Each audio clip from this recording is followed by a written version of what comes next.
Oh, what's up guys, welcome back to the channel, and today I'm gonna show you how to use your Chime virtual card in stores.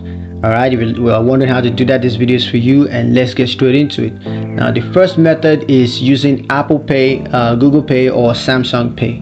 Now the first thing you want to do is to open your mobile wallet app. That could be Apple Wallet, Google Pay, or Samsung Pay, and you just want to add your Chime virtual card to that wallet.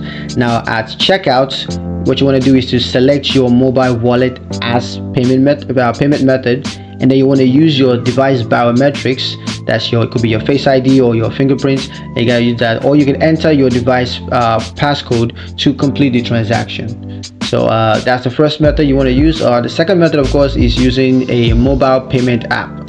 So first thing you want to do is to download an app that's like Cash App, Venmo, or Square Cash that supports Chime virtual card, and then you want to link your Chime virtual card to that mobile payment app. Then at checkout, once you're done shopping, what you want to do is to select the mobile payments app as your payment method, and then you want to use the app's authentication method. That could be a PIN, a fingerprint, or whatever, to complete the transaction. Now the third method is using a digital wallet on your smartwatch. So assuming you got a smartwatch, you can do that. So with the Apple Watch, of course, you can always run that. So what you want to do first is to add your Chime virtual card to the wallet app. Now at checkout, you want to select your smartwatch wallet as the payment method, and use your smartwatch authentication method. That could be a PIN or fingerprint or whatever, to complete the transaction. And those are the three methods. Now I got a couple of tips for you guys. The first is to check your digital supports payment, check your device to make sure it supports mobile payments and digital wallets. The second, of course, is to protect your device and account information to prevent unauthorized transaction. That goes without saying.